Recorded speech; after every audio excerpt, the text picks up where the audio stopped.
நாள்ல 10,000 ஸ்டெப்ஸ் நடக்கிறது ரொம்ப நல்லதுன்னு தெரியும். அது அட் அ ஸ்ட்ரெச் மார்னிங் நடந்துட்டு ரெஸ்ட் ஆஃப் த டே நம்ம எதுவும் பண்ணாம இருக்கிறதும், இல்ல மார்னிங் ஓரளவுக்கு நடந்துட்டு அப்பப்போ கொஞ்சம் கொஞ்சம் நடந்து த்ரூ அவுட் த டேல 10,000 ஸ்டெப்ஸ் நடக்கிறது.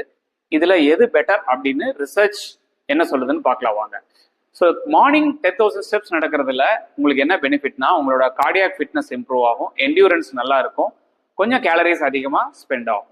இதே மார்னிங் கொஞ்சம் நடந்துட்டு கொஞ்சம் கொஞ்சம் 1 ஹவருக்கு ஒருக்கா 2 ஹவர்ஸ்க்கு ஒருக்கா நடந்து நீங்கள் த்ரூ அவுட் த டேல 10,000 ஸ்டெப்ஸ் கம்ப்ளீட் பண்ணீங்கன்னா அதில் உங்களுக்கு ட்ரைக்ளிசரைட்ஸ்ங்கிற கொலஸ்ட்ரால் குறையுது, இன்சுலின் ரெசிஸ்டன்ஸ் குறையுது, ஏன் பிபி கூட ஓரளவுக்கு குறையுது. ஸோ இது ரெண்டுமே பெட்டர் தான். என்னோட பர்சனல் சாய்ஸ் கேட்டிங்கன்னா throughout the day 10,000 steps நடக்கிறது ஸ்லைட்லி பெட்டர்னு சொல்லுவேன். உங்களால் மார்னிங் தான் நடக்க முடியுது அப்படின்னா rest of the 8 hours 7 hours 9 hours whatever நீங்கள் ஆஃபீஸ் இருக்கிற டைம் டோட்டலாக உட்காந்து இருக்காதீங்க. ஒரு 1 ஹவருக்கு ஒருக்கா நீங்கள் கொஞ்சம் நேரம் நடங்க, 2 மினிட்ஸ் 3 மினிட்ஸ். அப்படி முடியலையா எழுந்து நின்று ஒரு ஃபியூ மினிட்ஸ் ஆகுது உங்களோட ஒர்க்கை பாருங்க, அது உங்களுக்கு பெட்டரா இருக்கும்.